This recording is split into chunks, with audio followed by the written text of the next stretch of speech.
तो बच्चों हम लोग पहुंच गए शीट नंबर 8 क्वेश्चन नंबर 2।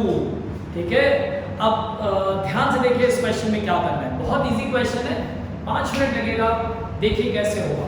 सबसे पहले वर्किंग नोट फॉर्मेट को तैयार कर लिया, हाजी से कर लिया। वर्किंग नोट ओपीएसआर दिया हुआ था, एनपीएसआर क्वेश्चन में दिया हुआ है। गेनिंग रेशियो कैलकुलेट करेंगे, new ratio minus old ratio से 8:7। गुडविल ऑफ द फर्म भी क्वेश्चन में दी हुई थी 30,000। इसमें से हमें किसका शेयर निकालना पड़ेगा? रिटायरिंग पार्टनर का शेयर निकालना पड़ेगा। रिटायरिंग पार्टनर कौन है? रिटायरिंग पार्टनर एक्स है, तो एक्स का शेयर निकाल दिया 15,000। My clear not? यहां तक समझ गए सारी बातें? अब कहानी आगे बढ़ेगी मेरे बच्चों, ध्यान से देखिएगा, कहानी आगे बढ़ेगी। ये लीजिए, पहले ये सारी चीजें हटा दूं आपके लिए, और अब हम लोग बनाएंगे अकाउंट। किसका अकाउंट बनेगा?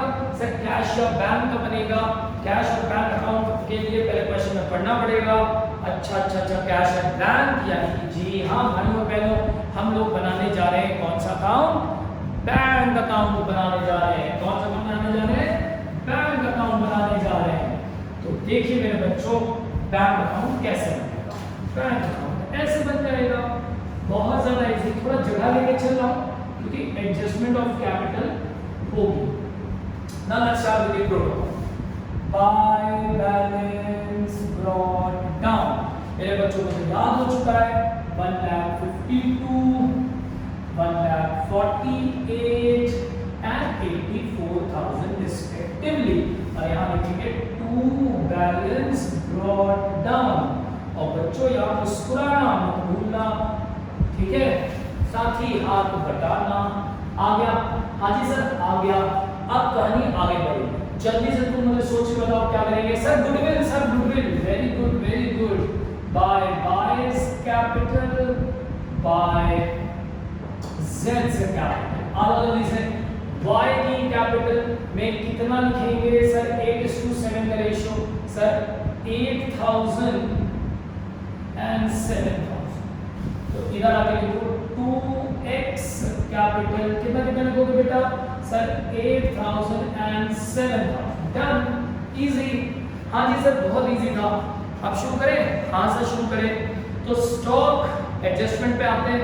Stock is to be depreciated by 40%। Stock था 40, डेप्रिशिएटेड बाय यानी कि इतने से करना है। कितने से करना है? 40%। तो यहाँ पे आएगा टू स्टॉक 16,000। ठीक, तुरंत भूल न जाना, बैलेंस शीट में लिखना स्टॉक 24,000। खत्म हो गया। Sale of old papers and materials, बेच दिया। अच्छा हाँ, कितने का? 1,000। बेचा है ना? ओल्ड मटेरियल रेवेन्यू इनकम, तो इनकम है तो क्रेडिट कर दो। बाय बैक क्यों लिखा? क्योंकि हमने सेल किया है। इसके ब्रैकेट में लिख दीजिए सेल ऑफ ओल्ड मटेरियल। कितना मिला? सर 1,000 मिला सर, वेरी गुड। 1,000 यहां लिखो, ठीक है? और यहां पे डेबिट करो टू रीवैल्यूएशन, ब्रैकेट में लिख दो sale 1,000, sale of old material. समझ आया? ऐसे लिखना। यहां पे मटेरियल का अकाउंट मत खोल देना, क्योंकि बिक गया। वैसे भी वो ओल्ड मटेरियल, ओल्ड न्यूज़पेपर क्या होता है? रेवेन्यू आइटम होता है, करेक्ट? उसका इससे कोई लेना देना नहीं होता। बट डायरेक्ट कर दो, एसेट नहीं है वो, क्या एसेट अकाउंट में अपीयर करे। Provision for doubtful debt is to increase to 17% of debtors. अच्छा, डेटर था 1 लाख, उसका 17% होता है 17,000। प्रोविजन वहां पहले से दिया हुआ है 10,000, तो प्रोविजन बढ़ाना है। तो बेटे मैं यहां लिखूंगा to provision for bad debts 7,000, क्योंकि 1 लाख का 17% होता है 17,000। प्रोविजन मेरे पास है 10,000, मुझे प्रोविजन बढ़ाना है 7,000। और बच्चों यहां जल्दी से यहां लिखेंगे debtors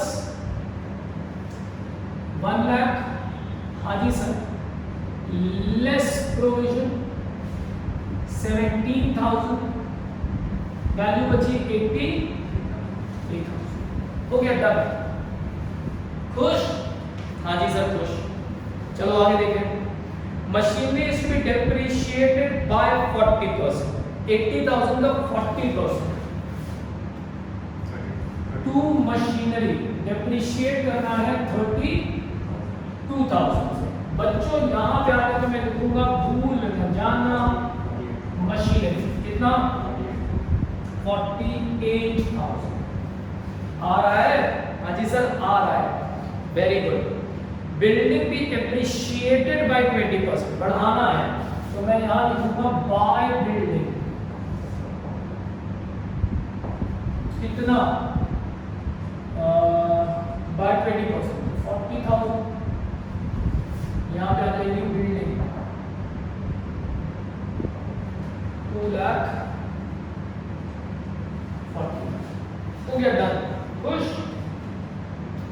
Partners paid 10,000 to the family of an employee who died of a heart attack। लो भाई, एक एम्प्लॉय की हार्ट अटैक से डेथ हो गई और उसको अब हमें 10,000 रुपए देना पड़ा, तो इट इज एन कंपनसेशन पे, ठीक है, to the employees. It is an expense, ये खर्चा है बेटा जो करना पड़ा। एम्प्लॉय प्रोविडेंट फंड जो लाइबिलिटी में लिखा है उससे कंफ्यूज मत हो जाना। प्रोविडेंट फंड का पैसा रिटायरमेंट के लिए होता है, वो एक्यूमुलेटेड फंड होता है जो एम्प्लॉय अपनी सैलरी से निकाल के रखता है।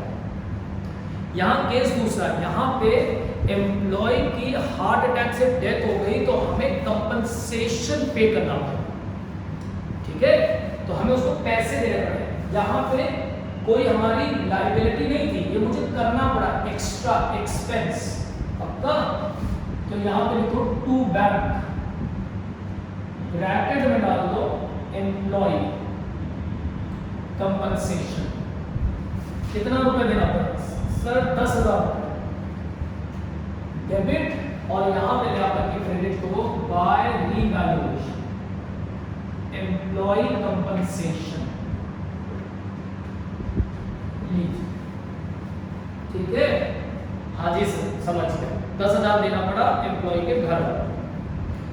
गुडविल कर चुके, आखिरी पॉइंट बाद में करेंगे, पहले बाकी काम पूरा करें। बिल्डिंग हो गया, मशीनरी हो गया, डेटर हो गया, स्टॉक भी हो गया, कैश एट बैंक भी हो गया। Profit and loss is an undistributed loss, debit करेंगे to profit and loss. 12,000 in the ratio 3:1, तो कितना निकल जाएगा? 6, 4 एंड 2। ये भी होगा मेरे बच्चों, खुश। क्रेडिटर्स के बारे में कुछ नहीं बोला है तो बेटा सीधा सीधा लिख दो 51,000। एम्प्लॉय प्रोविडेंट फंड के बारे में कुछ नहीं बोला है, ये पापा का पैसा होता है, ये लायबिलिटी होती है, ये अनडिस्ट्रीब्यूटेड प्रॉफिट नहीं होता है, कई बार पढ़ा चुका हूं एम्प्लॉय प्रोविडेंट। तो ये डन। हाँ जी सर, अब क्या करोगे? डिवैल्यूएशन बैलेंस के विकास में लॉस आता है बाय लॉस ऑन रीवैल्यूएशन। कितना आ रहा है? x y और z। 24,000 आ गया बच्चों, 24,000 आ गया। 3:1 के रेशियो में डिवाइड हो जाएगा, 3 हो जाएगा 8 एंड 4। मैं आ लिखूंगा 12, 8 एंड 4। डन हो गया, खुश। हाँ जी सर हो गया, समझ गए सर। अब बैलेंस कर लिया जाए, फिर शुरू करते हैं adjustment of capital. To balance capital, चलो बैलेंस कैपिटल Z पहले निकाला है, कितना? 71,000। लो बच्चों, बहुत प्यारा प्यारा प्रश्न है बेटा, ये बड़ा बड़ा लिख रहा हूं, बाय बैलेंस ब्रॉड। Y का 128,000।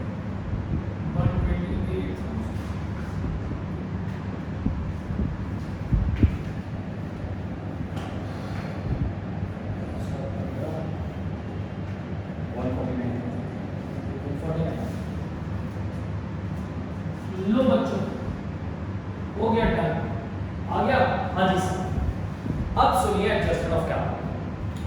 Y and Z would introduce sufficient capital to pay off X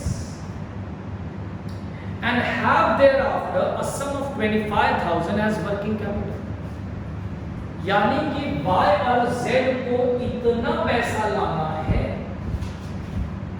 कि X का पेमेंट भी हो जाए और मेरे पास 25,000 रुपए भी बचे हो बैंक में। बैंक में कितना पैसा पड़ा हो?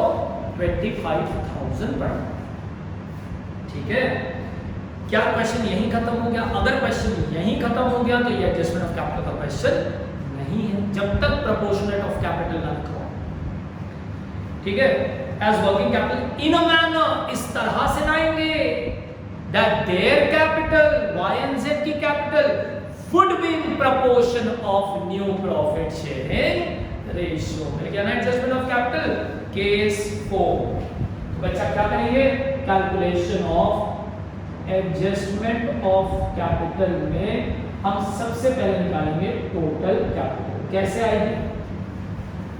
एक्स को भी पे करना है, हाँ जी करना है, तो पहले तो हम तीनों की कैपिटल जोड़ेंगे। पहले हम लेंगे वाई की capital 128, remaining partners adjusted capital plus 71 plus amount required to pay X 1,49,000 and to maintain a bank balance of 25,000 working capital। देखो तुम्हारे बैंक में कितना पैसा है? 22 plus 10 32, 22 plus 1 23, 23 minus 10 13,000 ही तो तुम्हारे पास है। और तुम्हारे पास इसमें होना कितना चाहिए? बैलेंस में कितना पैसा चाहिए? बैलेंस कैरी डाउन में 25,000 रुपए तुम्हारे पास बैंक में होना चाहिए, तुम्हारी जेब में 25,000 होना चाहिए। अभी कितना है सर? 13 है। 23 minus 10, तो कितना पैसा और लाओगे? सर हमें लाने पड़ेंगे 12,000 रुपए। अगर ये ले आए तो काम हो जाएगा। समझ आई बात? हाँ जी सर आ गई। सबसे आसान तरीके से बताया है। 3,60,000 इतना पैसा लाएगा। कौन लाएगा? Step 2, distribute it in NPSR। चलो y 3/5 of 3,60,000, z 2/5 of 3,60,000। चलो निकालो। इसका आएगा 2,16,000 तो 1,44,000। ठीक, हाँ हो गया। चलो चेक करते हैं।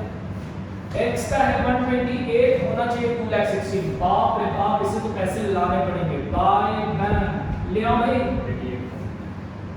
128 है, 216 होना चाहिए। Step 3, adjustment. Old capital y की 128, new capital 216, z old capital 71, new capital 144। जल्दी बताओ कितना कितना लाना है? इसको कितना लाना है? 88। और इसको कितना लाना है? ये लाएगा 73। आएगा? लाएगा, आगे से लाएंगे और फिर x को पेमेंट करेंगे टू बैंक 149। बच्चों 2 मिनट ध्यान देना, बस हो गया। परेशान बिल्कुल मत हो, बहुत प्यारा क्वेश्चन था ये। ठीक है, बैलेंस करेंगे हम इनका खत्म। इनका हो जाएगा 216 और इनका हो जाएगा 144। ऐसी रही। सर समझ गए? वादा तो समझ गए? पक्का वादा? इधर आओ। 2y से कैपिटल, 2z से कैपिटल। अभी जादू देखना, जादू देखना तुम लोग। 88, 73 और करो x को payment by x capital 149। Normally solve किया? ना नॉर्मल सॉल्व? बैलेंस करके देखो तुम्हारा बाय बैलेंस क्या है, डाउन 25,000 ही आएगा गारंटी। सर नहीं आया तो तुमने ये पॉइंट किसी और तरीके से कर लिया है, तुम्हारे दिमाग में कोई और कीड़ा आ चुका है, तुमने कहीं और कुछ और ढूंढा है जो मैंने नहीं बताया है। ठीक है, हमेशा आएगा। सिंपल करो, तीनों को जोड़ लो और इसका बैलेंस देख लो कितना चाहिए, बस कोई परेशानी की बात नहीं। निकालिए। अब यहाँ पे आएगा बैंक, कितना आएगा सर 25। कैपिटल किसकी सर, वाई की और जेड की। बताओगे कितनी कितनी सर, कितनी बारी की चीज बताएं, 2,16,144। सर मैं तो थक गया हूँ एक ही चीज बताते बताते। वेरी गुड बेटा, मुबारक हो भैया, ये तो आंसर बड़ा खतरा है, 420। मुबारक, डन डन। और अब एक खास बात, लोन अकाउंट रिवाइज्ड सिलेबस, जिसको तुम लोग रिड्यूस्ड सिलेबस बोल रहे हो, उसमें से लोन अकाउंट सिलेबस से कट किया है। ठीक है, तो हम लोगों का अगला लेक्चर शुरू हो रहा है डेथ ऑफ अ पार्टनर। मुलाकात होगी मंडे को with death of a partner के साथ। Thank you.